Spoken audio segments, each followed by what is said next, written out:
Hello, I'm Andy McGrath, the editor of Rouleur magazine, and you're watching The Debrief. I'm joined today by Joe Timms and Amy Jones, and we're going to talk through Omloop Het Nieuwsblad, the first World Tour one-day race of the year. There's going to be a lot of spoilers, so if you don't want to know the result, don't watch anymore. Before we get into Saturday's race, let's do a little drinks check to see what we got on the go. I think I'm the one who's gone most alcoholic today with a glass of less, which is very appropriate for Belgian racing. Amy, what do you have? Yeah, I haven't really gone with the theme quite so well. I've got a cup of tea. Classic. Classic British. Yeah. And Joe? No, I'm in Spain. I'm afraid to say I've just gone for a solid glass of water, keeping the mind as sharp as possible for this first debrief. Okay, I'm feeling a little bit alcoholic with that, but it's fine. Well, we'll jump into the men's race. Firstly, we should say that Omloop Het Nieuwsblad is sometimes held in freezing conditions. It's even been cancelled for snow. That was not the case today, happily. It was a beautiful spring's day. The riders were bathed in sunlight. There wasn't too much wind. There was a bit of a headwind. There were even some hard nuts racing in short sleeves. So that was good to see. And that actually made, I think, both races even, well, more kind of compact and more riders in the bunch. I'd say both races really lit up on the Molenberg with 45k to go. Now in the men's race, this was where Deceuninck-Quick were on the front with the tight turn into the climb. Like, it was crucial to be in a really good position. I think they were first, third, and fifth into it. Deekly, I kind of watched it back five times because I thought that was going to be the decisive bit of the race. Didn't perhaps turn out to be that way. But firstly, that's where the 14 rider break kind of got away with 3 Deceuninck's in. There was one guy who cut across the footpath and had loads of riders joining him. He went from like 50th in the bunch to top 5. That's how he got into like what could have been the decisive group, scattering pedestrians. That was Sean DeBee. But anyway, like, kind of what emerged was you had the favourites, Ballerini, Alaphilippe, and Seabar in front. Trek Segafredo had like 2 or 3 men right there when it mattered for the crucial turn, but Mads Pedersen just melted away when it really mattered, when the heat was really on, and Trek ended up with 0 men in that split, and they quickly got away to 20, 25, 30 seconds lead over the bunch. Really looked like kind of game over, didn't it? It certainly did. And I mean, with 3 Deceuninck riders in that group, I think that only added to that, really, including obviously the world champion Alaphilippe making that group. Also, we saw, I think Greg van Avermaet was there. It was certainly a group big enough and with the strength it seemed to go to the line. And I think really what prevented that from happening in the end was probably the early attack from Alaphilippe shortly after the group formed, because there was still obviously a large break or a large group following, and they weren't too far behind. And with, I think, 35k to go, or around that, I think Alaphilippe tried to go solo to the line. Of course, Deceuninck still had Ballerini and Seabar sat in that group. But yeah, it really meant the momentum that break had formed kind of melted with that Alaphilippe attack, I think.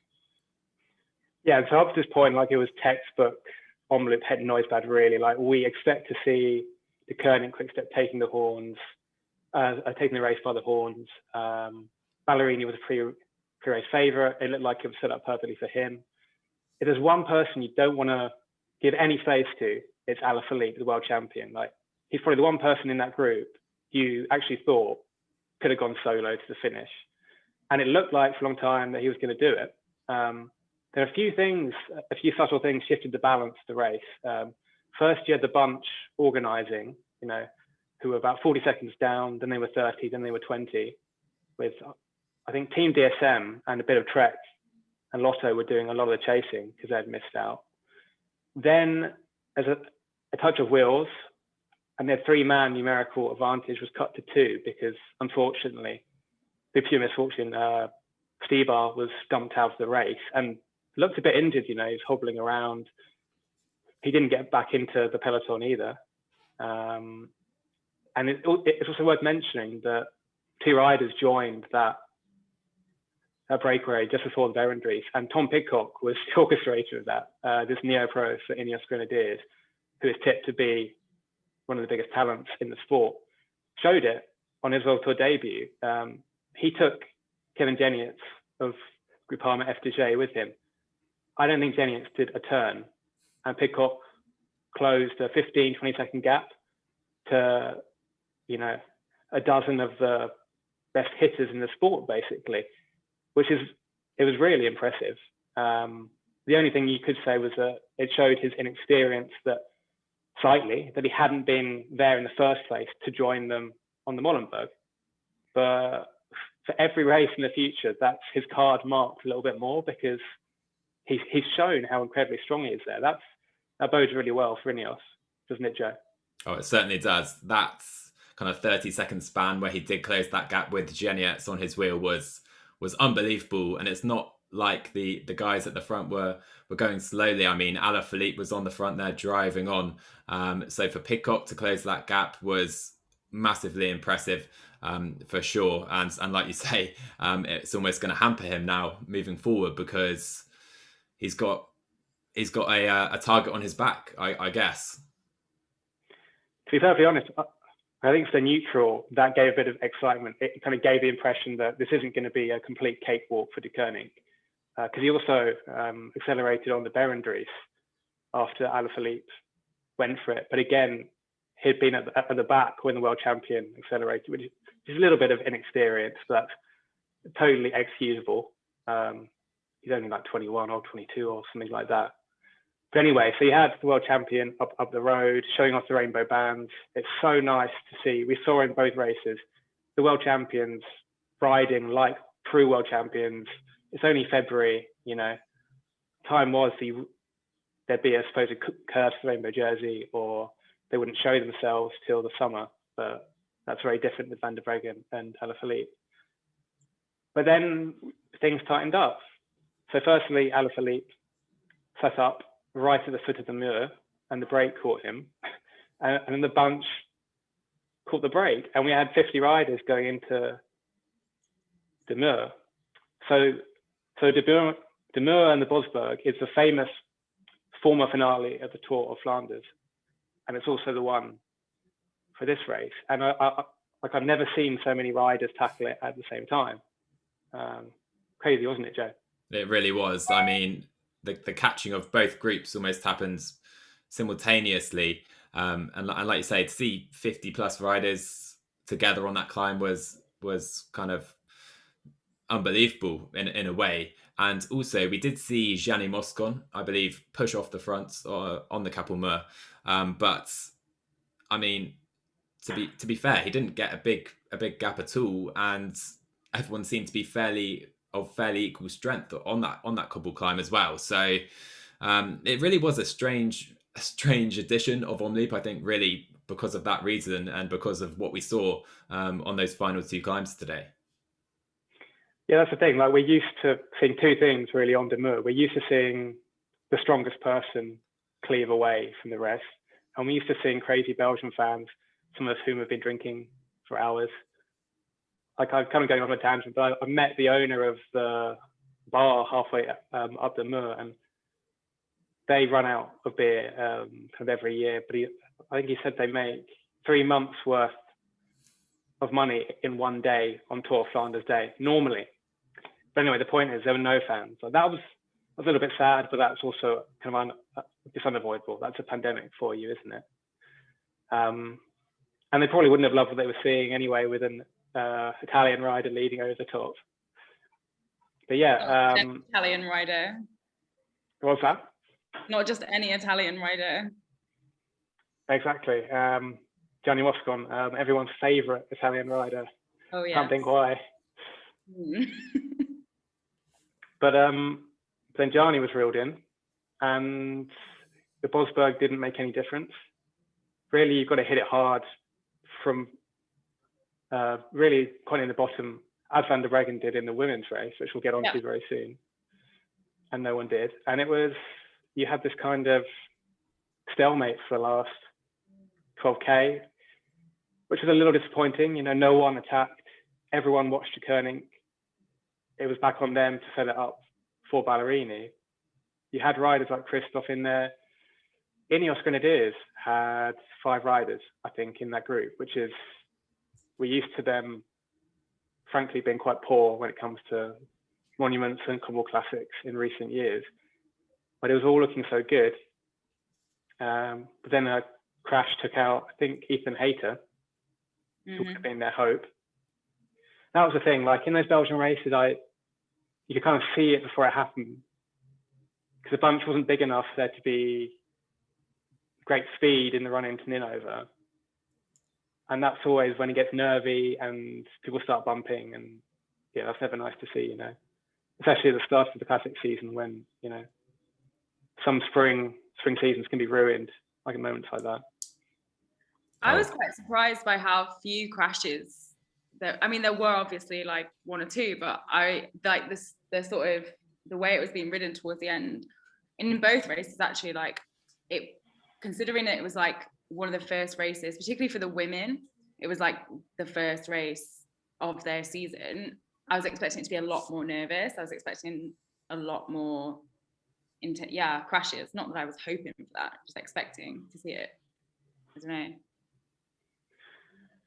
Yeah, it kind of bodes well that I think everyone was okay. There were some abandons. There were some pretty hard ones. And like Belgian farm fields that like never get the softest landings above or and that kind of thing. But, you know, touchwood is okay. But then it was textbook Deceuninck again. Like it looked like it might have gone out of their grasp, but the lead out was exemplary. You know, it's a pretty tight finale, which was fine for Van der Breggen in the women's race because by then she was solo.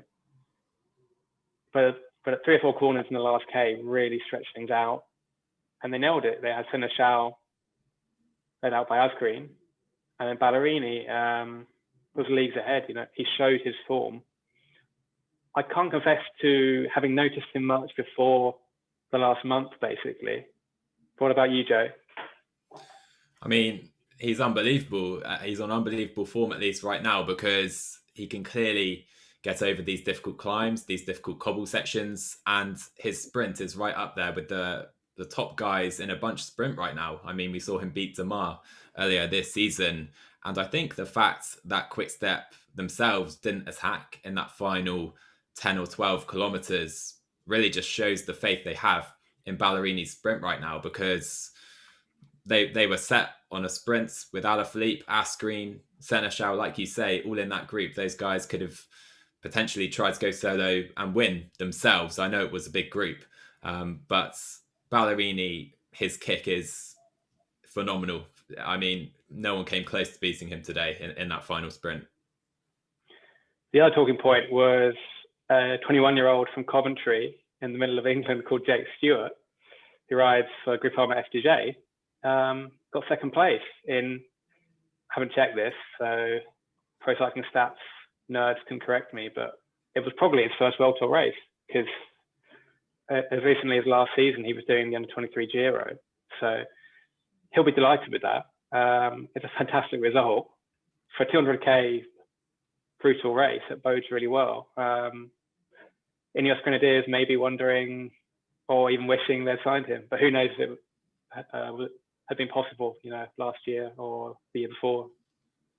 No, I completely agree. I mean, Stewart was a name, I think, who came out of nowhere a little bit earlier this season, in the pre-race or the early season races in France. I think it was in Bessèges, where he finished in the top 5 overall, including a time trial up a steep climb on that time trial, where he showed he's more than just a sprinter.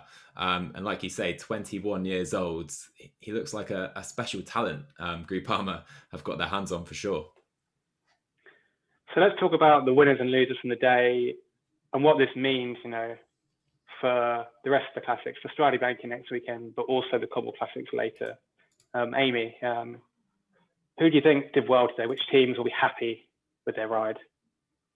Men's or women's? Sorry. Either one, really. I would say I'm going to talk about women's because that's my area of expertise. I think obviously SD Worx, like they put on an amazing show today. Like it was like seeing the Bowles Dolmans of old dominating the race. But actually I was really impressed also with Liv Racing. They were covering loads of the attacks. They were riding really well for Lotte Kopecky, who couldn't quite finish it off at the end because she also herself was covering lots of attacks, but they rode really well. Ale were pretty well represented at the front as well. And yeah, I think teams that ought to be worried, I know you didn't really ask that question, but Trek Segafredo lost Lizzie Dignan and Ellen Van Dijk quite early on, who are integral to their team. And Movistar obviously got second place with Emma Norsgaard, but their big sort of headliner, Annemiek van Vleuten, was also off the bat really early on. So yeah, I'd say SD Worx are on fire by the looks of things. Like it's like 2016 again or something. Yeah. And Joe, what about you? I mean, bring it back to the men's race. Trek Segafredo again were nowhere. I mean, completely absent. The team that won this race last year, of course, with Jasper Stuyven, he was nowhere. Pedersen was nowhere. Eddie Toons didn't make the split either. All riders who, had they been there, I think would have had a shout for a podium at least, because they've all got a very strong kick in the final.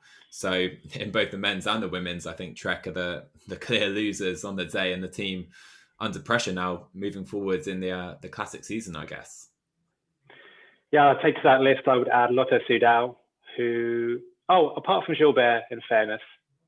So I was about to slag them off massively, but they had Gilbert there. Trek Segafredo, I don't think they had a rider in the top 50, and they'll have had a proper talking to on the team bus, because, okay, like it's Het Nieuwsblad, it's a start, it's one race. It's not the end of the world, but these races are really important for confidence and momentum. Like, especially if you win the first race, you can just drift through the rest of the season a bit on a cloud. Like, winning begets winning. And also, sorry. So go for it, yeah. And I was going to say, also at the moment, like every single race is like so like hard fought for, because things are getting cancelled left, right, and centre. I think everyone wants to just fight for every single race that comes up. So even though it's not a World Tour race, it was race like one. That's a really good point, actually, that we don't know if races in 2-3 weeks' time will actually happen. Like, everything is up in the air. And certainly we should talk about how the women's race kind of played out too. There were some similar dynamics. You know, we had the world champion, Van der Breggen. She made the race. She split it on Molenberg with about 40k to go, much like Alaphilippe had helped to do. And then Demi Vollering, her SD Worx teammate. And here, by the way, I was noticing there's a lot of purple in the women's bunch this season. It's a bit confusing with Liv Racing and even Canyon SRAM. So that's fine, you know, we need to get used to that. And helmets help, like they're specialized helmets. Then Demi Vollering went for a flyer. And the 20-strong group behind her let it happen, basically. Or they didn't want to follow. You know, there was 30k left. She got to a lead of about 30 seconds. Is that fair to say, Amy? Yeah. She rode away she went at 30k's to go, and she got caught at 17 to go. So she was away for quite a long time on her own. And yeah, her gap never really went past the sort of 30-second mark. But yeah, when she first went, it seemed as if the rest of that group just were sat up, like not even really looking at each other. They just kind of were like, okay. I think in part it might have been because they knew that there was so much SD Worx representation in that bunch that it was probably futile. A few had a go. Lotte Kopecky was really aggressive, and Elisa Longo-Borghini. So we're talking about Trek actually. In the women's race, it has to be said, like, they didn't have quite as much of a shocker. Like, they lost their key rider in Lizzie Deignan and Ellen van Dijk, but Elisa Longo-Borghini was there and she was racing really well. She was looking really strong. She was covering attacks. She was attacking herself.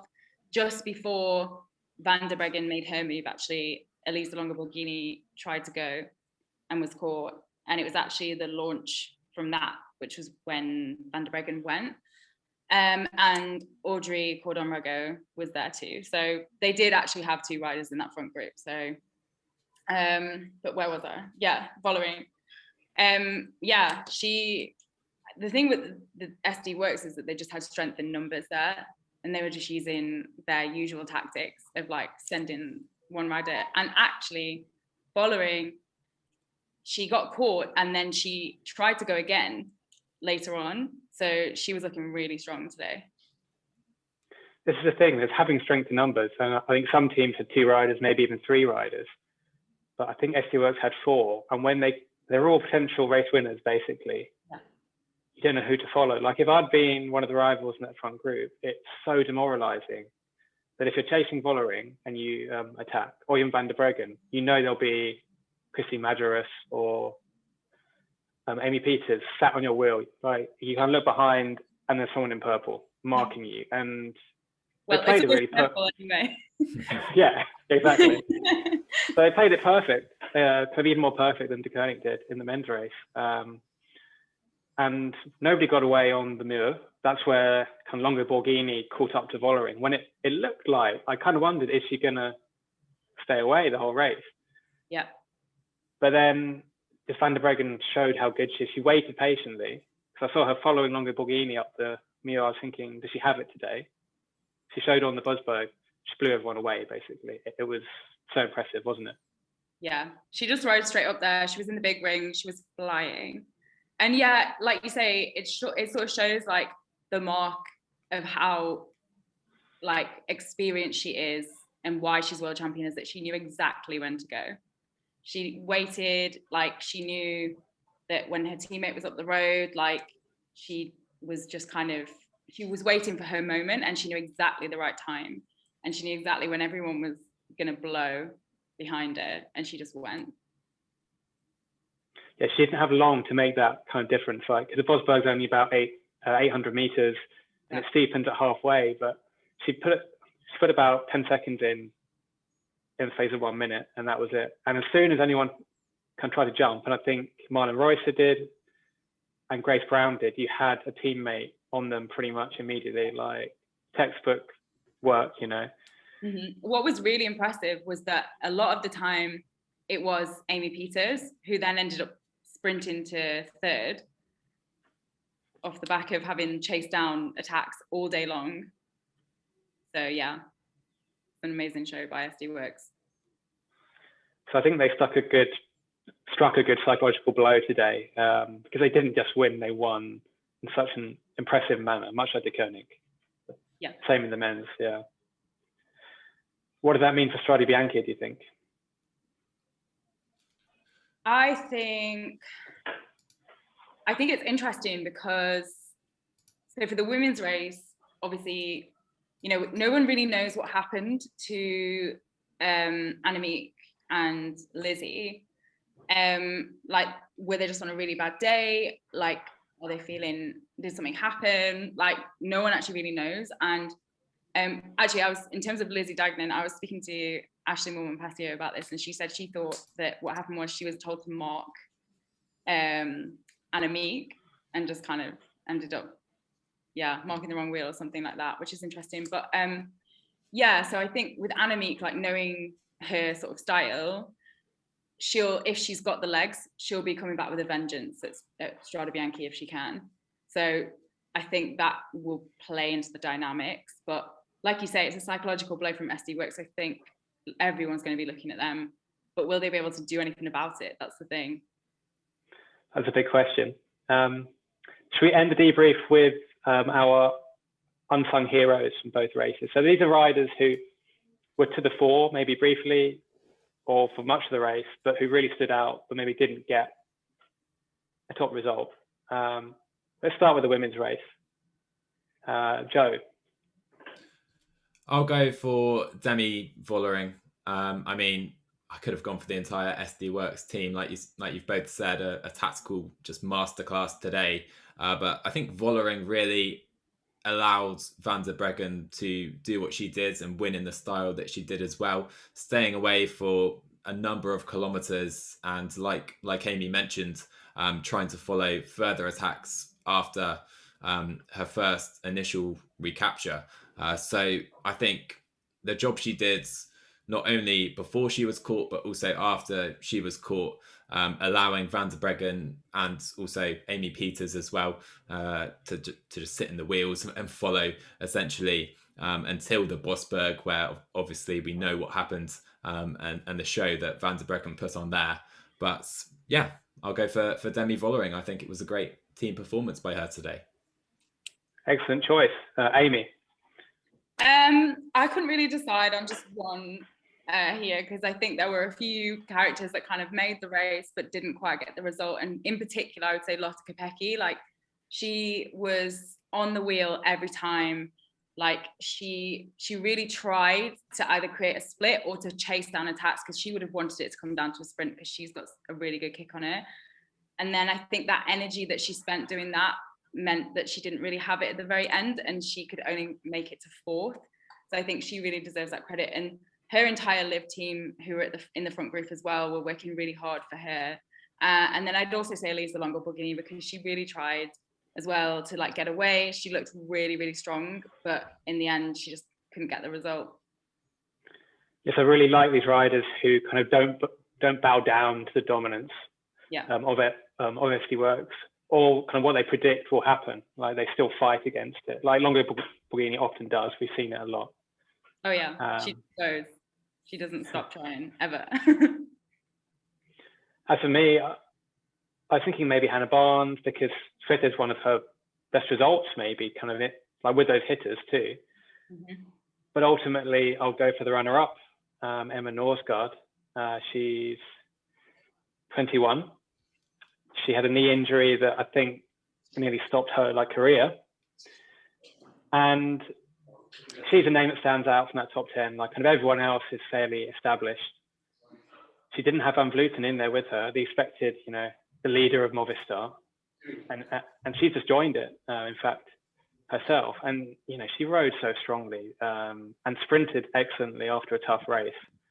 So that bodes really well for their strength in depth for the rest of the classes. We're not used to seeing the Movistar jersey at the front of men's races, but we should get used to it at the front of women's races, clearly.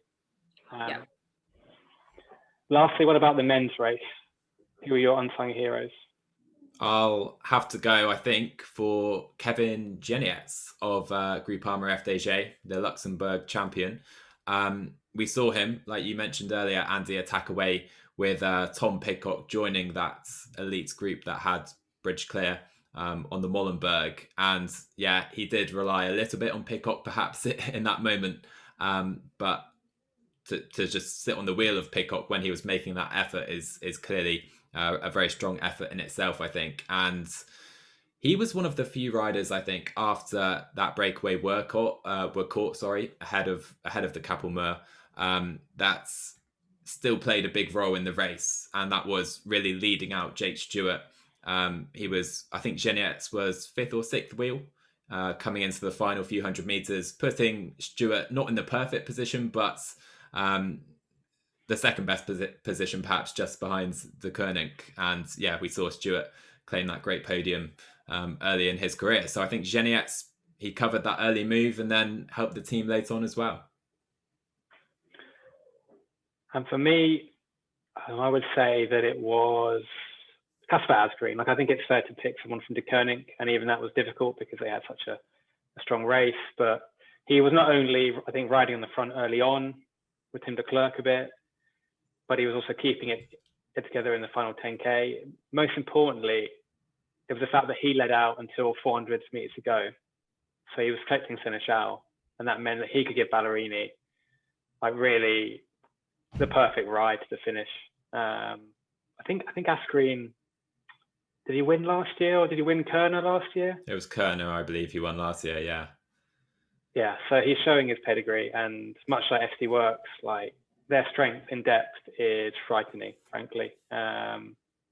So much work to do for the other men's teams. But Strade Bianche will be very different. I think it's a different dynamic. It's a different race, much harder. We'll be seeing more Grand Tour riders to the fore as well. So looking forward to that next week.